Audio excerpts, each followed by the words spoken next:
3, 2, 1, start. Erstwhile Team Anna members say they want UPA 2 to get a special team to probe coal block allocations. Else they will file a PIL to expose it. They also plan to gherao assorted VVIP residences.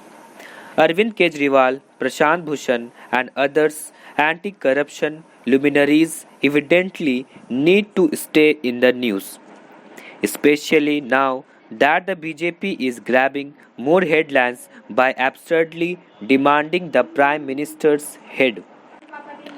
This time, however, the anti graft crusaders are careful to bash both Congress and BJP. They will possibly say it is for the good cause of impartially promoting what Kejriwal calls total revolution. Targeting rotten politics, they have been harking in spirit back to Jayaprakash Narayan's Sampoorn Kranti of the mid 1970s, which aimed at defeating graft and authoritarianism. Note that JP had called for a peaceful movement to protect civil liberties. Today's anti graft crusaders say much of the same thing except that Kejriwal's associate Bhushan had a curious way of phrasing it recently when explaining why Team Anna minus Anna has gone political. He was quoted as saying, if the nation is not given within bracket a political alternative at critical juncture, then this country is heading towards civil war. According to him, if there has to be a non-violent revolution, it has to be through elections. Conjuring apocalyptic visions, he warned India needed saving from chaos, from anarchy, from civil war. But why say if there has to be a non-violent revolution? Why if? Why raise the bogey of civil war which is necessarily violent? Why project Messrs. Kejriwal, Bhushan and co. as some sort of last wall supposedly standing against armed insurrection? Why outlandishly claim that India will see anarchy unless activists turn savior politicians?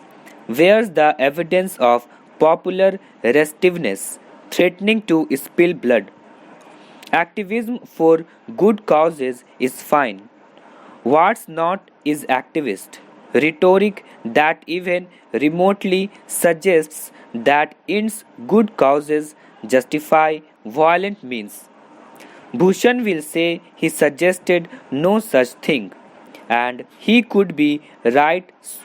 So it is unfortunate he should sound like intellectuals such as Arundhati Roy who are given to talking casually about civil war as some kind of option to doctrinal non-violence.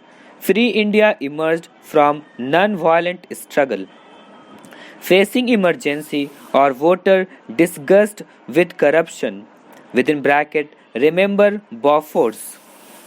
Its institutions have proved supple enough to weaken power elites that seek to shove statist solutions down unwilling throats. This is not to say politics does not need faster reform to thwart corruption driven subversion of democratic rights.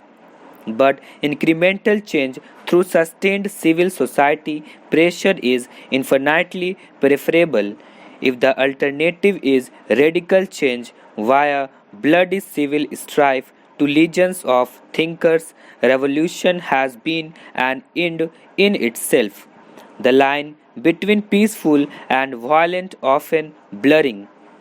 Curiously, they have been more articulate railing against the system than when proposing alternatives. Marx critiqued exploitations, but describing communist Arcadia, he was rather tongue tied. The state shall wither away, he signed off.